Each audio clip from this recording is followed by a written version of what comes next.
Okay, everybody, I will officially say hello and happy Webinar Wednesday. I am so thrilled that Seth Weiner said yes when I asked him, will you please come on a webinar with Auctria? He's like, I'd love to, Laura. Seth Weiner is an entertainer.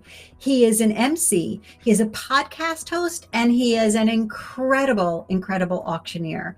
His personality shines through whether you're chatting with him like this here, or whether he's up on the main stage, or prior to an event happening, as you heard us talking about pre-selling some of your live auction items. So Seth, thank you so much. Yeah, definitely. It's great to be here. Not only am I an auctioneer, but I'm a whiner, not a wiener.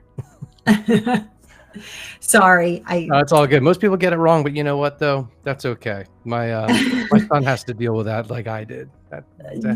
Yes. I would love for people to put in the chat where you're tuning in from geographically, what kind of organization you are supporting. Sometimes people make friends in our chat because they're local to each other, and sometimes they make friends with each other because they are in the same area of charity and giving. I'd also like to know how many events you have actually run. 1, 3, 5, 200. Your events have been running for multiple decades, or whether or not you're just starting off, just to get an idea to see what everybody's at and what their experiences are. I even see Harry Stampler's here. I mean, that's a fellow auctioneer. I might have to boost him off here just if I'm going to give all these secrets away. No kidding. Hey, Harry. Isn't he in Florida too? He is. Yeah. We were just talking about that area. I thought so. And if you guess, I'm just the world's okayest dad, according to my son. Awesome. Okay, so as people are going and dropping it in, I see Tampa, I see Tulsa, Oklahoma.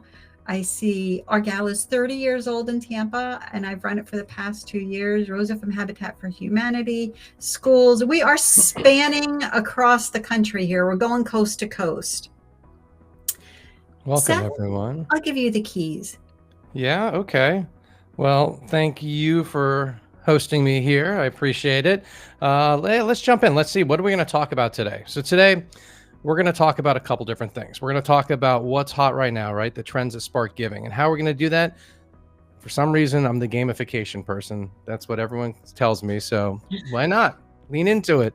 I'm going to share top 6 revenue generators that you can add to your gala.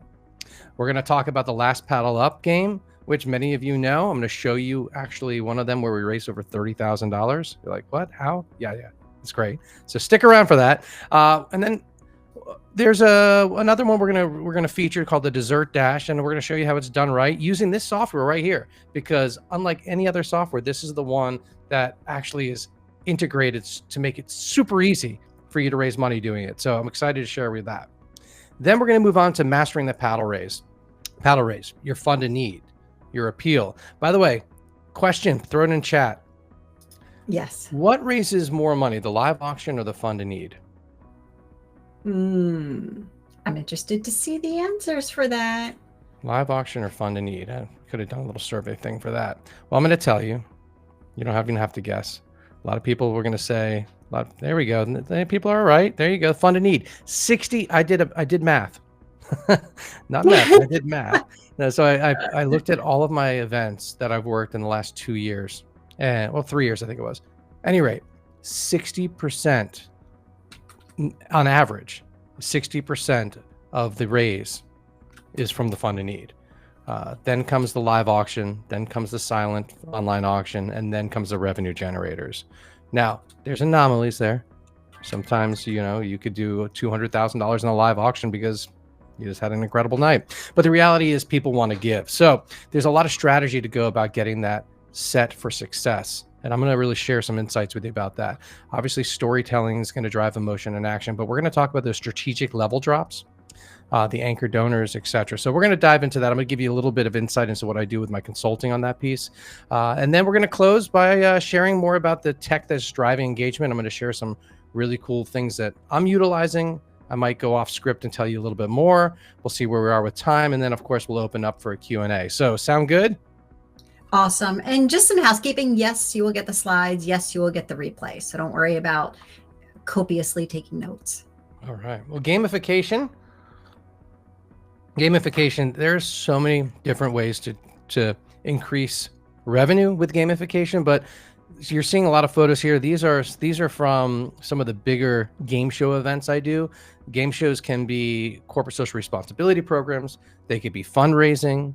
They could also just be entertainment. They could be for conferences. So I'm going to focus here on our fundraising pieces of it, but I do a lot of corporate conferences, so it shifts. But here, like this corporate conference here, the winning team got to give $10,000 to the charity. So the 4 teams are playing, and then the team that won got to give that $10,000 to the charity of their choice. So pretty neat thing there. All right, let's get into it.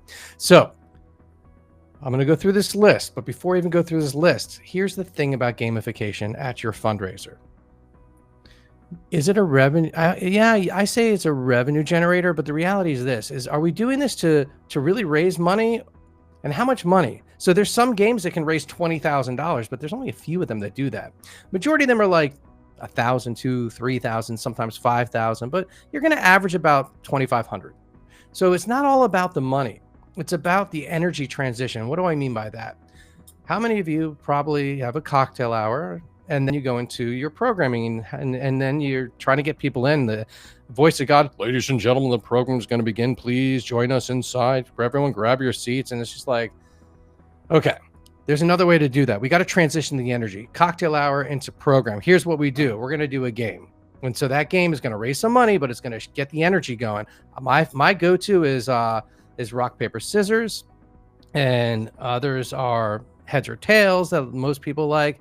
Then there's like getting super creative about them. And if you want to know more about the creativeness, I'll share my contact. We do a free consult, and I'll share more about that. But they raise money when they transition the energy of the room. So you got to figure out what's more important to you. It's also a great opportunity to have a sponsor. What? Yeah. Sponsor underwrites the prize. So now that trip to Mexico or they just sponsor, and you have some booze that someone donated that you use as a prize, whatever it is, great opportunity for sponsors. Oh, wait a second. Don't you have sponsors that want to meet people, your real estate agents? Why not ask them to be a sponsor, up your sponsorship, and now let them be the one to sell the game? They're going to go around and sell the entries. They're going to talk about it. And then they're going to be like, oh, Lori, where do you live? Oh, I just sold a house down. And they're rubbing elbows with people, shoulders, whatever the saying is.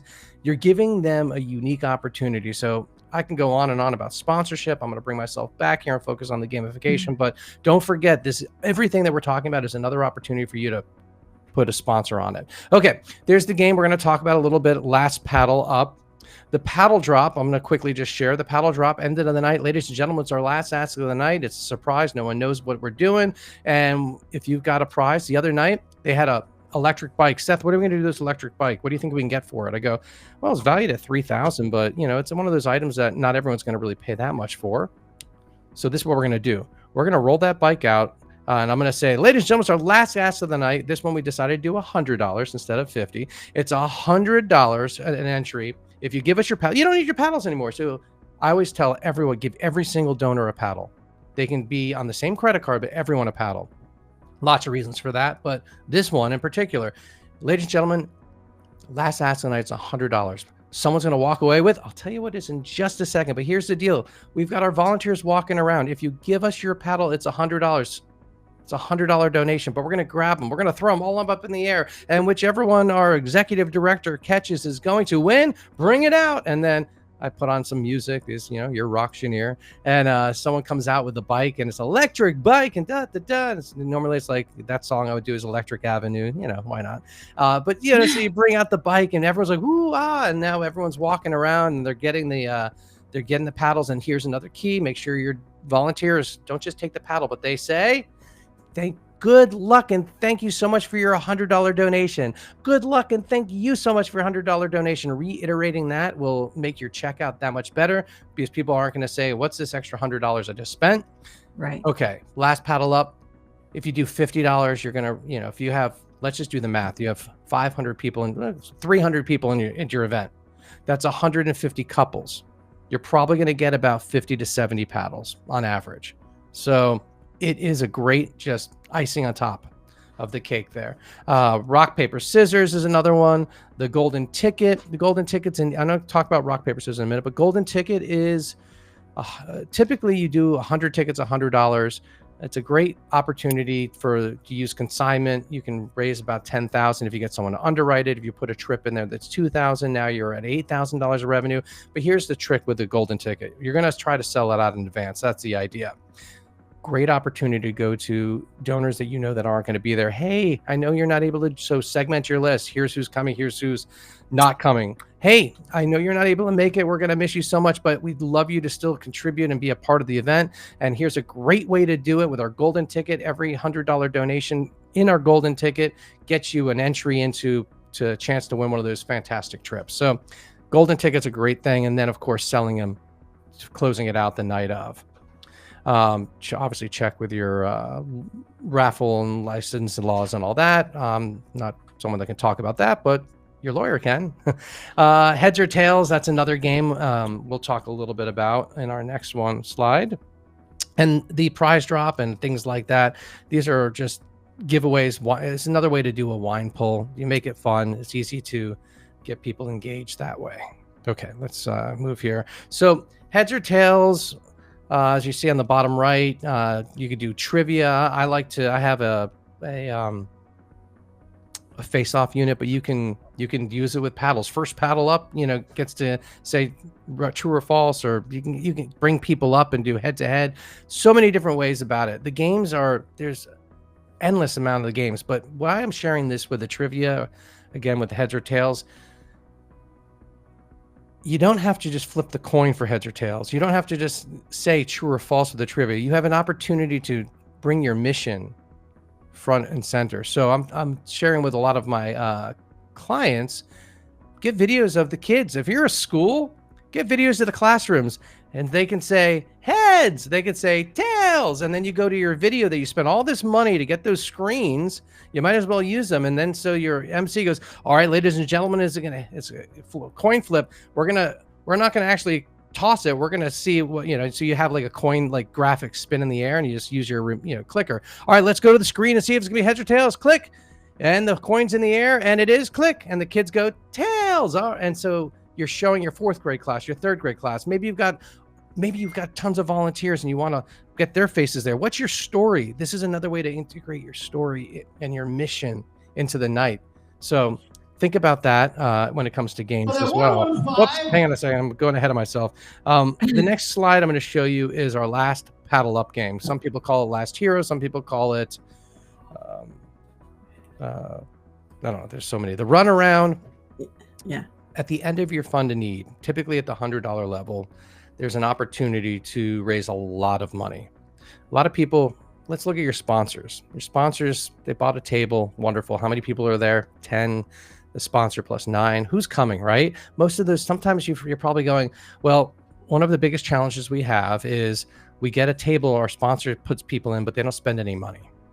Well, okay. They're not buying that trip to Mexico or Europe for $3,000, $10,000, $20,000. Understandable. The games allow them a little buy-in. So you get $30 for the game, $50 for the game, right? You get $100 maybe from them for the fund and for the golden ticket.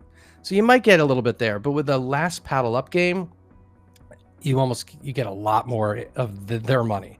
And this is how it works. Let's say you did it at $100. So a client, I'm going to share with you here in a second, a video, and it's just a recap of what we did. But the client says, Seth, we got a bottle of Pappy Van Winkle and we want to sell it. It's like, okay, that's valued at about $1,500. Probably could get about anywhere from $1,200 to $2,000. But what if we could turn that into more? What else do you have? So we looked at their silent auction. We cherry picked a couple different things that just on its own probably wouldn't do as well. And so we combined it and we created we created the prizes for the last paddle up. And it's always nice to have one thing and then add value to it. And the way the last paddle work is this. We're going to play a game. It's called the last paddle up. And so you can raise your paddle. and you give $100 if I call your paddle number, and you're going to have the prize. So let's say it's this piece of tech I have, which I don't even know what it is, but this brand new iPhone. Okay. So that's what you're going to win, a brand new iPhone in the case. Folks, it's $100. And if you raise your paddle, I call your number, you're given what? Say it with me now, $100. Awesome. So now you've got it. You raise your paddle and you've given how much? Always do the call and response. $100. We got on the board. We're going to have the rules, right? So they can see it.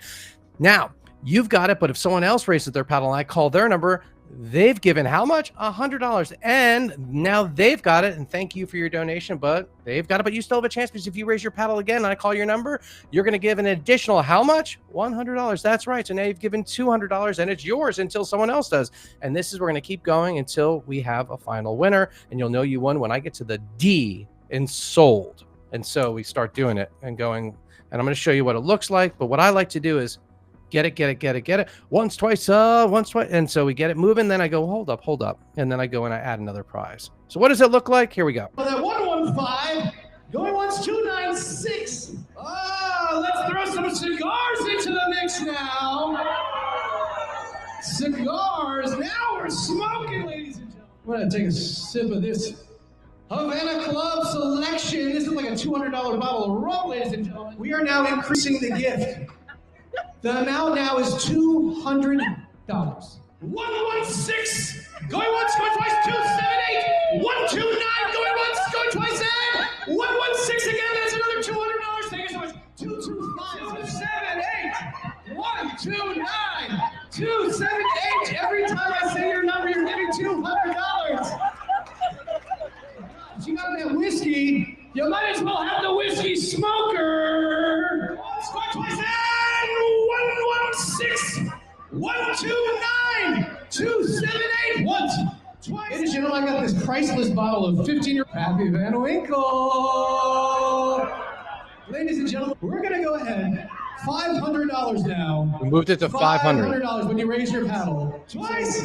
So 225, 129, and 278, 129 again. Going once, twice, and 278. Going once, twice. So 225. Once, twice, and 8. Once, twice, and sold. Another 278. So this year, I mean, this was wild. We raised over 131,000 in their fund and need. 106 was for the fund and need, and the last paddle up on this one was raised $25,000. Now, does that happen all the time? No.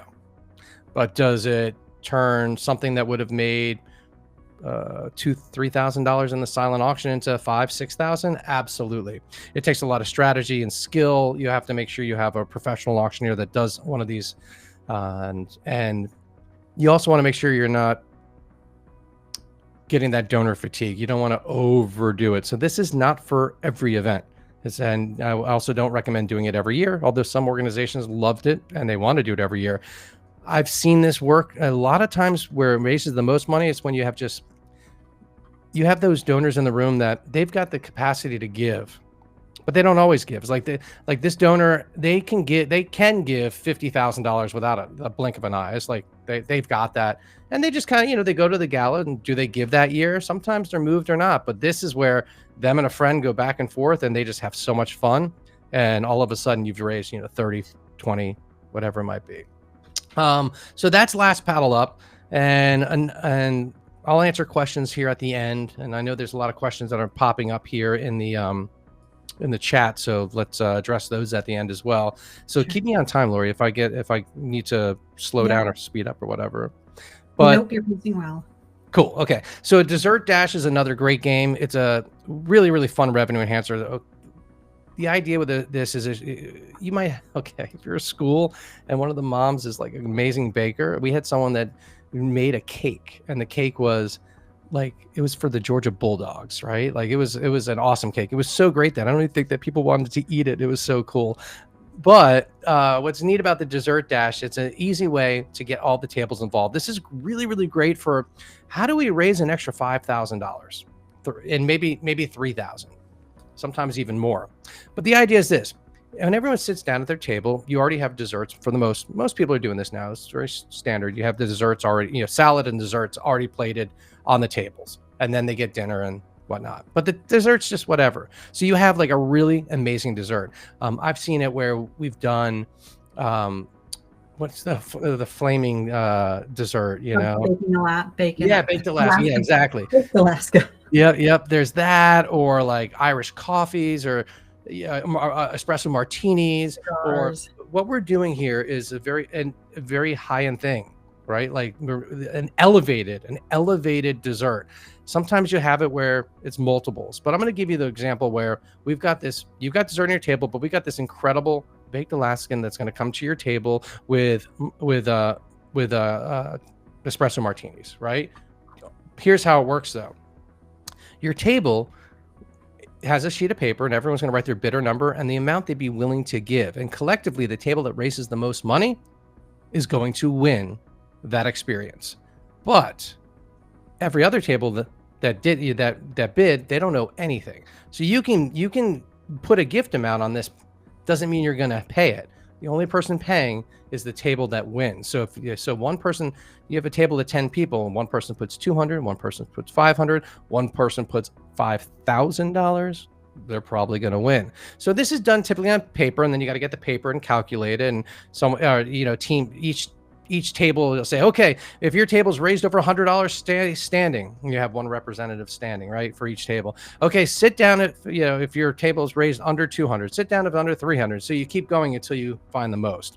The other way to do it, and let's go ahead, I'm going to stop my share, and then I'm going to let you show how the software is able to do it, because this is one of the unique pieces of this software that you don't see across other softwares. It's very, very unique, and it's a great tool. So I'm going to stop sharing.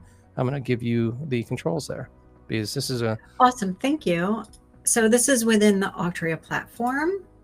And this is just a quick little example of one of the ways that you can run the dessert dash on the Auctria. So I just have a sample event here. It's got a lot of stuff at the top. Yours necessarily won't, but I use it for demo. So for your dessert dash, just like Seth was saying, you can put your dessert dash pages on the middle of the table, and you can print these directly from Auctria, and then somebody can come around, collect them, do the math, stand up in the room, or you can print a QR code, put that in the middle of the table. Everybody can go ahead and donate directly from their phones, scan it, and then as well, Seth, as well as his team, will be able to see who has donated the most amount to the dessert dash. If you're doing it on paper, you would come into the system here, come into Dessert Dash. You would load in the records for the table. So I would grab DD table number 1, put in the paddle number, put in the amount. And, I may love dessert. I'm willing to put all my dollars in for dessert. Anything chocolate, you name it, I'm peeling off money for. And I will say that often you do this the first year, people get an idea of it, and then next year they come prepared. So that donor that has the means to give, sometimes they're like, I'm going to spice it up on this one. Absolutely. So if it's on paper, you can go ahead and load it in through the system on the dashboard. If it's doing it by QR scan code, it'll do that work for you. And you can print both of those very, very easily within the Auctria platform. So thank you for letting me share that. Absolutely. Here, I'll get back to my browser here for us. 1 second. Okay. So that covers some gamification. Like I said, I can honestly go on and on and on about this sort of stuff. Something that we can also more than happy to offer anyone that's on this a 30-minute consult. So that's a free consult. Just email me after and I'll share that with you. Okay. Moving on to mastering the paddle raise. You want to set clear goals. You want to use bidder paddles correctly. So make sure you're not doing small bitter paddles, but big numbers. So like you can see on this one here, those are nice big numbers. I prefer them black, but their brand was purple. I get it. But big numbers, you can see them from afar, right? There's no question. Is that a 4? Especially if you're handwriting your bitter numbers, please don't do that. Your 9 is someone else's 4. It's the and you can rectify that. Go get a printer and paper and sticky paper and write the numbers and you're good. So bitter paddles, do them right. Also get a sponsor to cover your bitter paddles. Strategic level drops we're going to talk about here in just a second. The placement in the program, the emotional engagement, how to set it up, the pre-commitments and the board engagement. So let's dive into this.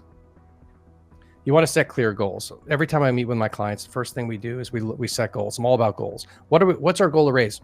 $100,000? Awesome. How are we going to do that?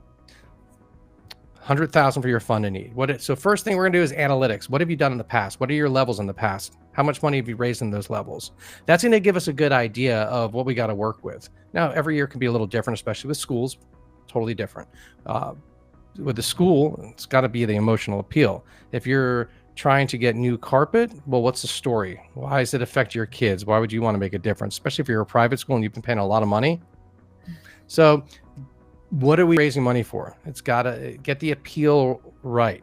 But sticking with those goals, got to look and see what are our goals? How much, if we want to raise $100,000, it can't be made on the $100 level. It's got to be made from the 5,000. etc. The higher levels, and you only need a couple of those. If you can need 4 of those and 20 of the lower levels, the 20 lower levels don't even equal 1 of the higher levels. So you want to be really, really clear on your goals. When you get your levels, 5 levels is pretty good. You don't want to overdo it, but be strategic with them. You want to have a lead donor at your top levels. So if you're doing 10,000, 5,000, 2,500, 1,000, 500, okay. Need to get a lead donor at that level. So when I talk about that board engagement on the bottom there, so the board, they should all be, you need to talk to your board, make sure they're prepared to give. They're going to give annually. So sometimes it's saying, look, I know you give annually. Our event is coming up in September. You typically give in September or on October. Maybe you give in October or November, whatever it is. Could you put your commitment into this moment right now? And so having them do that. Now, not only is that important because your board's commitment to the organization, but also your board has other people there. Why would somebody give money, a guest of a board member, why would they give money if the board member's not giving money? Like that's really important. And sometimes having your auctioneer share that with the board as opposed to you, the development director, makes a huge difference because you're asking and asking and asking. And then we come and say, hey, you know what really works well? And then they're like, oh, we'll do that. And you're like, well, I've been telling them this for years, but they don't listen. It's like, you're telling them so much. So use your auctioneer. That's why you hire a professional. Okay. So board engagement, them raising their paddles. Also, where are they seated? Think about that. If your board members are all seated in the same table, spread them out. This is an opportunity to create new relationships, and your board members should be identified as board members at your event because people should be able to see that and go, oh, and now they're going to ask questions and they're going to engage with them. It's super important to use your board strategic at the levels. Okay, let's go into that. Let's backtrack and share how I do a fund a need. I start off and say, ladies and gentlemen, who's with me in raising? Let's say this goal is $100,000. Ladies and gentlemen, so we've started. We've already sent this. We showed this video. We've had a speaker.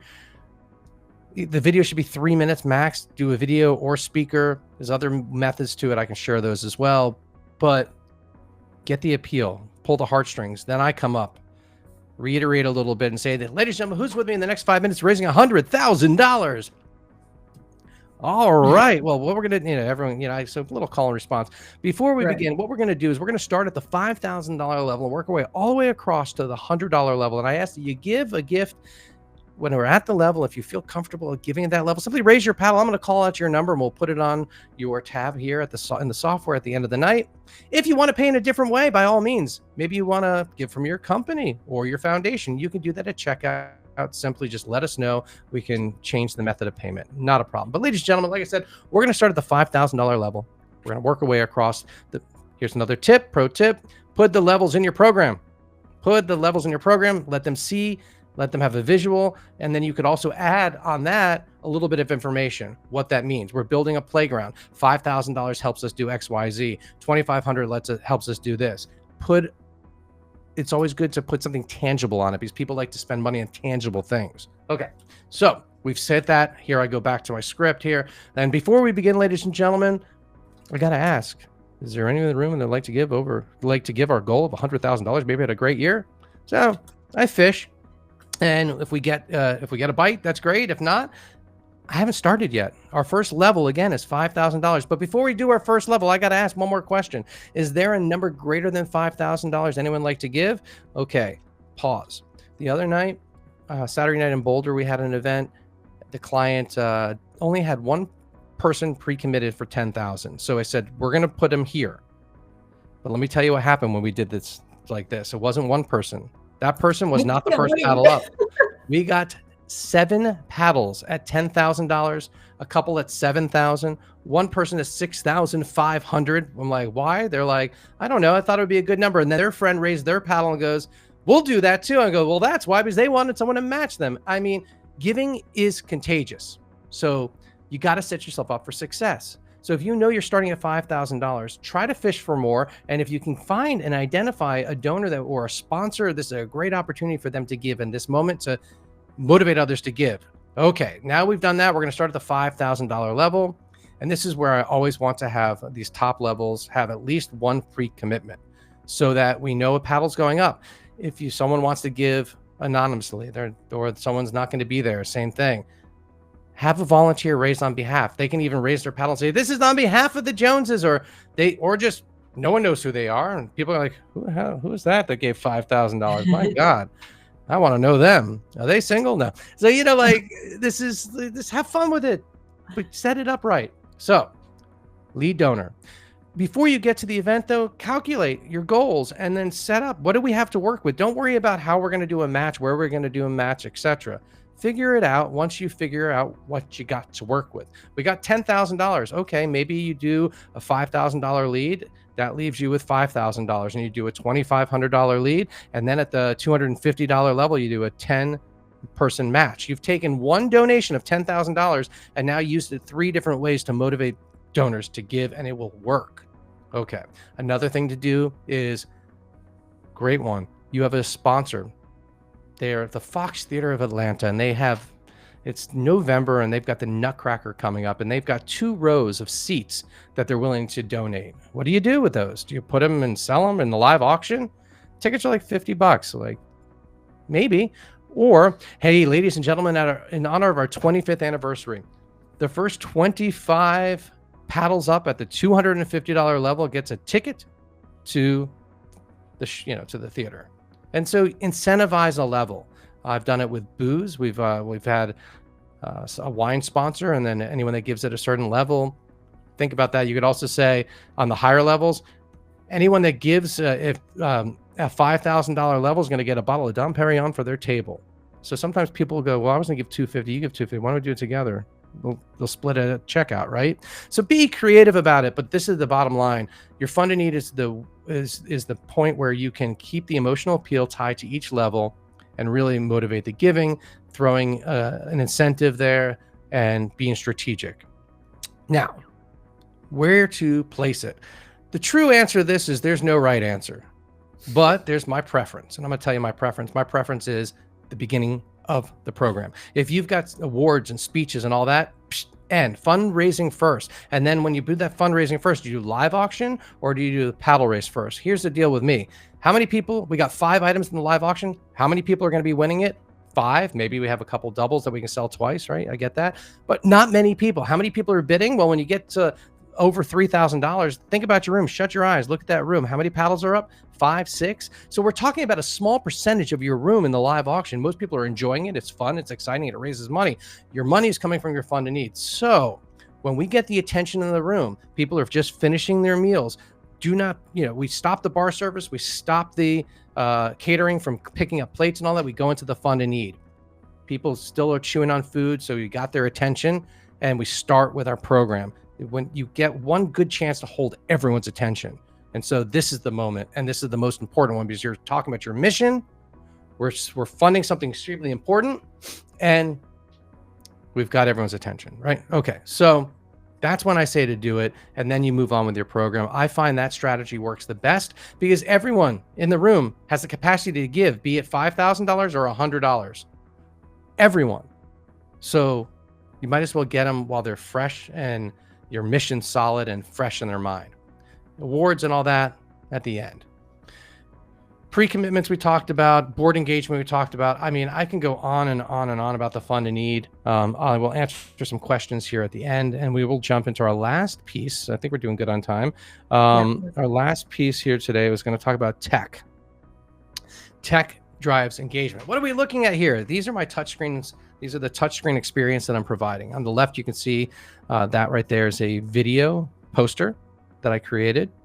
And then this here is the touchscreen. People can touch through and actually look at the different items and experience them. So this is something very unique that I bring to my clients. Not everyone is doing this, but if you've got screens that you have access to and you've got Canva, you can literally make what you're looking to on the right there is something I made on Canva. It's a digital poster. You put the information, you put a live video, not live video, a video, make it move, make it pop. And then you have it set up. You can use, I'll give you a trick here. You can get digital poster frames that are now photo frames that are like, you know, they're big. They're not huge, but they're big enough. You could use those. You could use screens. There's software you can use and just push to a TV and then have these images and they'll roll. And it gives people a chance to, people want to see that bright, pretty, sparkly thing, right? So they're going to come and they're going to interact. And if your auctioneers are by this, it's going to save you money because you're not printing on and it's good for the environment because you're not wasting. You know, you print the one sign and it's done on that foam core. Here, you have a nice live auction display. If you're selling a bunch of trips, maybe you put some vacation-y things. I've seen people put like rafts and umbrellas and make it engaging. Bottom line, I've got one from the other night that we just did. You can kind of get an idea. I mean, this is a tablet type thing. You can move it around, and it's just that easy. So that's something tech-wise that I'm doing, and I think it's pretty unique, but anyone can do this. And the bottom line is we see an increase in the sales because people are now interacting with the auctioneer and their team. They're answering questions. People are asking a lot of questions like, well, how many bedrooms is it? Or what's the availabilities and this sort of stuff. So I can go on about that sort of thing, but make sure your live auction is visible. This is one of the tech. The other tech that I'm going to share is when you hire an auctioneer, ask them if they record their segment. What I do is two things. First thing I do is I bring a microphone that attaches, and I advance this with production, of course, but production knows when I get there, they're going to have a line out from their audio board that's going to go into my recorder. Why? I want a feed of audio that's clean, crisp, and very easy for your scribe to listen to.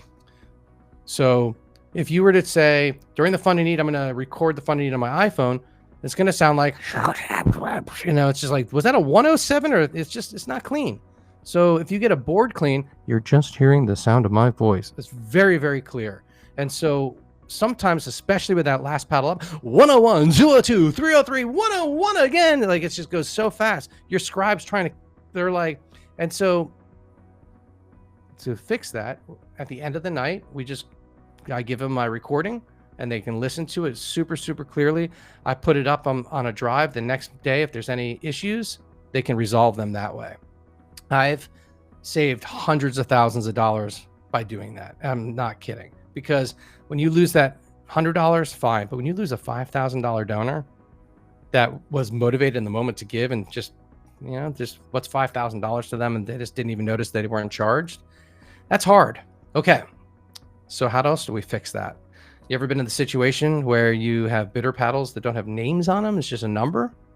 And then someone puts it down and then picks it up and bought that trip to Italy for $8,500. And then at checkout, another person goes, I didn't buy a trip to Italy. Wait, but you're donor 123. I am, but Wait, I have donor paddle 127. All right.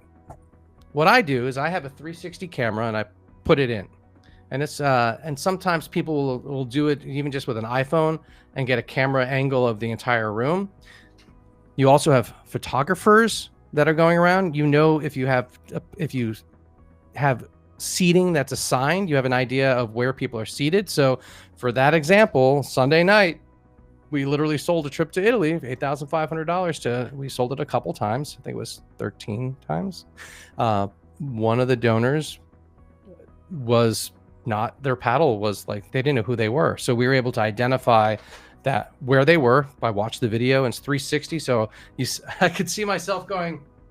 So I just turned the camera to see where my hand was, and it's like, okay, zoom in, and there we go. And that's table 12, and send that photo, and they knew exactly who the person was, which then resolved another issue because they had two other people, 111 and 113, that didn't have credit card on file for whatever reason. Sometimes things happen at registration. So they were able to easily identify those folks too, because they knew they all came at the same time and they were seated together, and that's why their numbers were. So another reason, when you give your table numbers away, when you give your paddle numbers away, try to correlate that so that it's just an easier loop to find out. Recording video, recording audio, two really key things, and then of course your digital displays and whatnot. So that kind of gets us through everything. I'd love to answer any questions and open to talking about more about anything.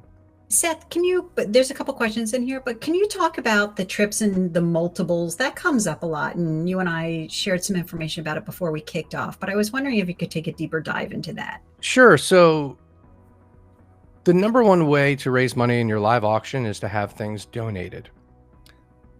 100% of the proceeds go to you, but not always are you able to get something that's really fabulous. So there's consignment companies, and consignment can be used in many different ways, but consignment companies are companies, and there's actually one here. I think I saw one of our friends from Auction Packages here. There might even be more, but I did notice that. But yes, there's lots of different consignment companies out there. You want to talk to your auctioneer to see who they partner with, because they're going to know who's trusted. And there are several, and if my website has a list of about 10 that I would recommend. So if you know, don't just put in trips. So what they do is they have trips that are no risk to you. All it is this: the trip to Mexico is an all-inclusive. It costs you $1,500 if you sell it, but you can sell it for anything over 15 and raise money. So you would sell it for, maybe the value of the trip is about $4,000. $3,000. You sell it for $3,000 to $3,500. You want to give them a good value, because you want them there. You don't want someone spending $10,000 on a trip that's like a hotel and that's just average, right? Like, you want them to feel really good when they're on vacation and be like, oh my God, this is so great. So glad we did this and donated to such a wonderful cause.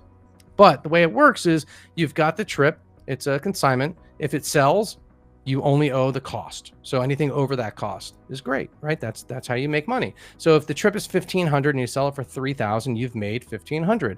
If you have an auctioneer that knows, that's skilled and professional, they'll often do what I do. When we take that trip and we put it at the end of the auction. We call it a sweeper, and we can sell that multiple times. We get it to $3,000. Make a little show about it. A lot of people call it the Oprah moment, and you're going to Mexico, and you're going to Mexico. So you set that price, you stop it at $3,000. One thing I'm actually doing this weekend, I've done in the past.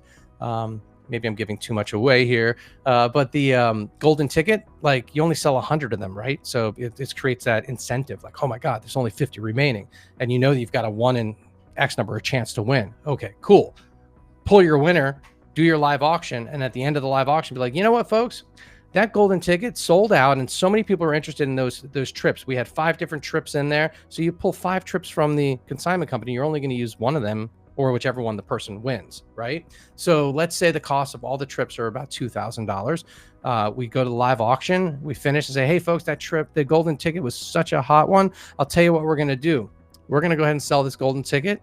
We're going to do one more. We're going to do it in an auction. You get it now, 2,025 now, 3,000 now, 4,000. Hey, hold up. You get it to 4,000. You stop and say, you know what? I want you all to go on vacation. I'll tell you what we're going to do. We're going to stop at $4,000. Anyone that raises their paddle, they're going to be able to get this golden ticket and choose their trip of their choice. So let's see, ladies and gentlemen, who's going to go ahead and get one of our golden tickets, $4,000, since you get my point. And then it creates a momentum, and you keep, you can even then at the end of the event and your thank you email say, hey, we have a couple more opportunities, and do a fire sale and sell some of those. Points this though, when you do the math, if you're doing a couple things. First, on the math, you're gonna raise a good amount of money if you do it right. You're gonna provide your donors with something nice. This weekend we're doing an event that's Greece themed, right? Greek themed. So we're gonna sell a trip to Greece. If it sells, great. Even if it doesn't sell, it ties into the theme. So there's other strategy about how to sell it and how not to. If it doesn't sell, how to deal with that. And that's another thing your auctioneer can explain. But it raises money. It provides an awesome opportunity for your guests. And then if you do something like that fire sale and you have 10 families that are now on a vacation in the next year thinking about how awesome your gala was, they're coming back next year. They're probably going to buy something again. So it's a really great way, great tool to raise money. I can go on and on about those. Awesome. Apparently I go on and on about a lot of things. I know. So could I. Can you put up your contact info, and I can roll through a couple of these questions here too, Seth? And I dropped in your website as well. Yeah, thank you. There was a question a little earlier from Chandler asking, can you address how paddles are assigned and how the paddles that are turned in are connected to the donor? Sure, and absolutely. And then there's a follow-up to that. Is the credit card number collected and charged? What's that process? So I can certainly tell you from our side, but I'd love for your experience. Always use an auction software. So you're here. This is a great one, and there's a very, very easy one to use, and very customizable. So you don't have to overwhelm yourself, etc. But strategy, what you want to do is when you want to have your guests pre-register with a credit card. I always like the credit card on file so that you're not chasing people down after. So if you want to be able to bid, you can see everything, but if you want to place a bid, you have to have a credit card on file. When your donors get to the venue and they check in, need a credit card on file. The system can easily get them bidder number assigned. You give them a bidder paddle. I'll tell you, I'm going to take a step further. If you've got a 500-person event and you've got nice bidder paddles that are big, everyone's dressed up, have the bidder paddles with their names printed on them with a little sticker, pre-assign them. And if you have a couple stragglers that you didn't get their info right because the sponsors didn't give you the names in time, you deal with that at check-in, and then you have a volunteer put that paddle on that table for them. But if you have the paddles on the tables, people then, they know what table they're going to, and their paddles are there, pre-assigned. But I have other events that assign them as they come in, and donor. So the Smiths are here. Okay, welcome. Well, we need your credit card on file. Perfect, wonderful. And you're going to be donor 101. You're going to be donor 107. Oh, you want to be in separate cards? You're not married? No problem. And so you can easily do that as well. Deal with it on the front end. It's going to make it a lot better than dealing with it on the back end. What was the follow-up on that? Related to the credit card, and everything that Seth just talked about, you can absolutely do in the Auctria program. You can pre-assign your bidder paddles. You can pre-assign the tables. If you don't want to and you just want to grab it and then assign it, you can do that too. There's all sorts of ways, because so many organizations, I want to do it this way. I want to do it this way. Okay, you can do that too. And here's a pro tip on that. What if you want to give every single person a paddle and people are like, well, I don't want a paddle. I'm not going to be making a donation tonight. That's fine, but were you going to drink and eat? Yes, I was planning on drinking and eating. Awesome. So the bar does require everyone to have a bidder paddle. So it's just an insurance policy, or however you want to say it. So you can tie things to it. I've seen people do stuff where they have drink tickets. They don't even use the drink tickets. It's just a facade that are attached to the bidder paddle. So it's another way just to make it super easy to get people there. But go on. Awesome. There's a couple questions about what kind of equipment you're using. And that came in when you were talking about recording the audio directly into the mic feed. So let me see if I have them here.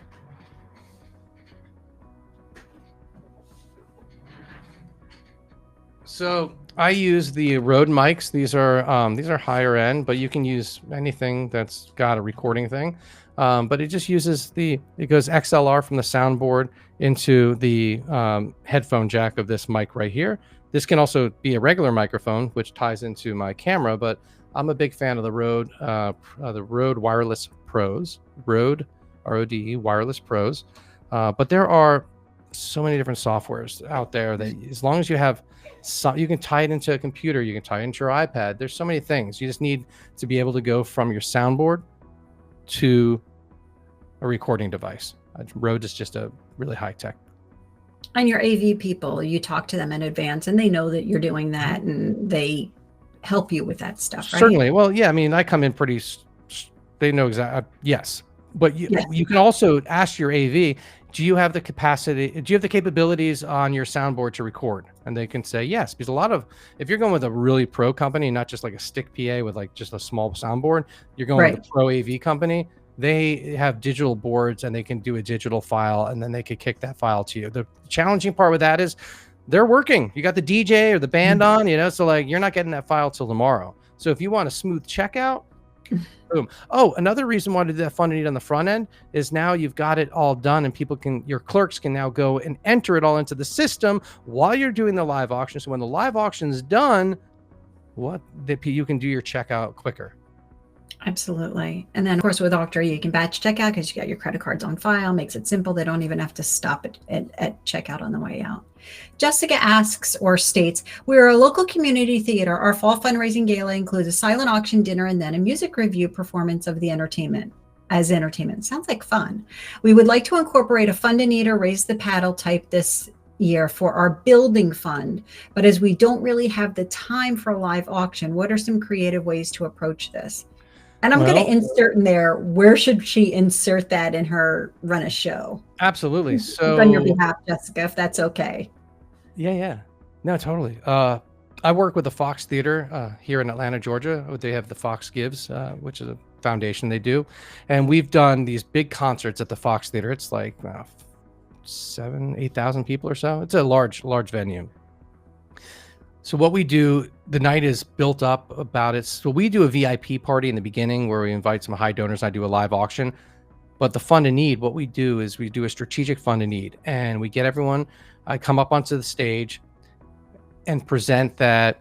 Well, they do a video and so right about in between, right before the headliner, right? So you might have one or two performances. So right before the headliner, we're doing the stage change. They get the one band off before they start really moving the equipment. I'm up in 5 minutes. There's a 5-minute countdown. Ladies and gentlemen, the next 5 minutes, who's with me? You just saw the video. You know why we're here. We're here. And so you get the auctioneer to do that. Now what we're gonna do is we got QR codes. Put them up on the screens. Have volunteers your ushers now are walking around with QR codes. And what we're gonna do is you hit the QR code and it will take you to the donation page. Give as much as you're able to. You know what, $5,000. So I still do the what would it give, what would it do? But then I add a little bit of stuff. So here's what you do. I guarantee you probably have a donor that gives you a good amount of money, especially when it comes to you said it was a building, right? Building fund. Okay. Correct. Maybe do you got a bank? Do you have a sponsor like a real estate? Like who's giving you a good amount of money? Okay. Big check onto the front, say, ladies and gentlemen, and our goal is to raise $5,000 in the next 5 minutes. And to help us do that, or say 10,000, let's raise $10,000 in the next 5 minutes. And then we bring out the big check from the bank or whoever the sponsor is, and they're going to do a match. Every dollar's matched up to $5,000. Our goal is to do more than 10,000, but if we can do 5,000 in the room, it's going to be matched. So let's do it. And so you have people doing on the phone, the QR codes. I've done it where there's an incentive. I say, you know what, as we're going, you know what, folks, give us anyone that makes a gift tonight. We're going to go ahead and do a drawing, and someone's going to get a free pass for the next year. Any show, every show, it's all, whatever show, you're going to have your name on the guest list at the front for every single show at our theater. A pair of tickets, whatever it might be. So you incentivize them. You could do that, say it has to be $100 or more, etc. But this is how you in that 5-minute time, you've incentivized them to give. Hey, we got about 10 seconds remaining. Or as soon as you hit your goal, ladies and gentlemen, we hit our goal. We got our match. Let's keep it going though, because you know what? And you're reiterating what the building fund was going to be able to do and why it's necessary. And you're pulling the emotional heartstrings. So that's where, and again, to reiterate, I would do that not in the beginning of the night, not at the end of the night. I would leave some time before your headliner or before the performance. So if you have a performance like it's theater, I would do it in right. Honestly, I would do it like right before intermission. So when the curtain calls, then before everyone gets up, or you do it right to bring intermission back. It's just sometimes it's better to do it right when you have everyone before they get up and go, so your lights aren't on yet. Be careful about how you do that versus when you get on stage and now you're trying to pull people from the lobby back in, so it's a little harder. Sometimes it's great to have the musician, if it's a concert, come out and share some stuff. And hey, sometimes you just stand by and they're like, come on folks, do it for me, and let the auctioneer handle it. Hope that answered your question. That's awesome. I'm going to drop in here your contact page. This is kind of conversation that you can have with Seth about your event in particular. And he's got a whole lot of experience and a whole lot of insight. There's another question in here from Barry asking a bit more explanation on the paddle raise you had referenced about all the paddles for the final sweep and you're throwing them in the air to pick a prize. Specifically, I mean, it's just you're putting out another opportunity. You don't really announce it in advance. You don't have it in the program. Sometimes we cut it out and say, it's donor fatigue. Like there's no room. We don't want to stretch anymore. But at the end of the night, it's the last ask where the auctioneer says, hey, it's our last ask of the night. You still have those paddles. You don't need those paddles anymore. We have volunteers walking around. They'll collect your paddle. If you give us your paddle, it's an X number of dollar donation. And so everyone that gives, it's another great way. Like, let's say your goal was $100,000. We're at $95,000. Ladies and gentlemen, let's make up that final $5,000 if everyone in the room gives their paddle at $50. We'll hit over our goal. Ladies and gentlemen, it's our last ask is $50.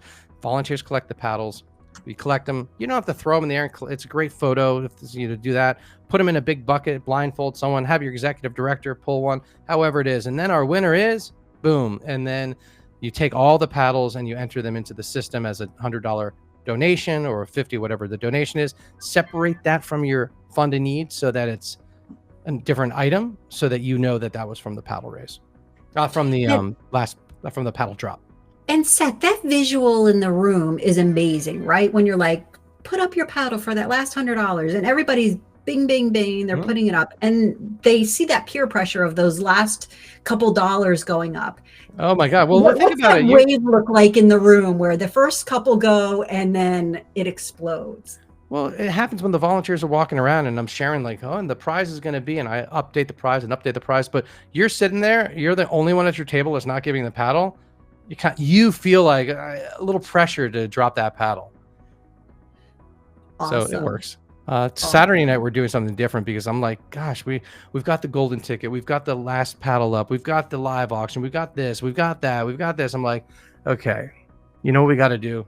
Let's not do the paddle drop. Like, but we love it. I'm like, and they're like, they want people to dance because everyone kind of runs to the checkout. So like, do we need to give a prize or just, do you want to? So what we're doing now is a conga line. They want to do the conga line to get people up to, all right, we're going to get everyone to the dance floor and celebrate our night. By the way, as we're doing our conga line, if you got your paddle and you want to drop it in the bucket for a final $50 donation, feel free to do that. No prize, nothing. It's just if you want to just fun. It's like a tip, right? Give from the heart. Yeah. No top off. That's awesome.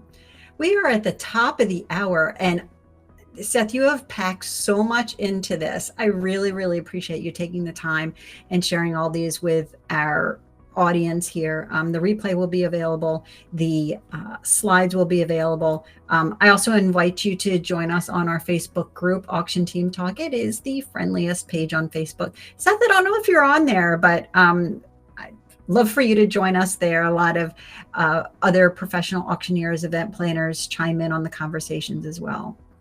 So with that, I wish everybody bids that soar. Hope you crush your fundraising goals. Seth, I'll give you the last word. Have funds.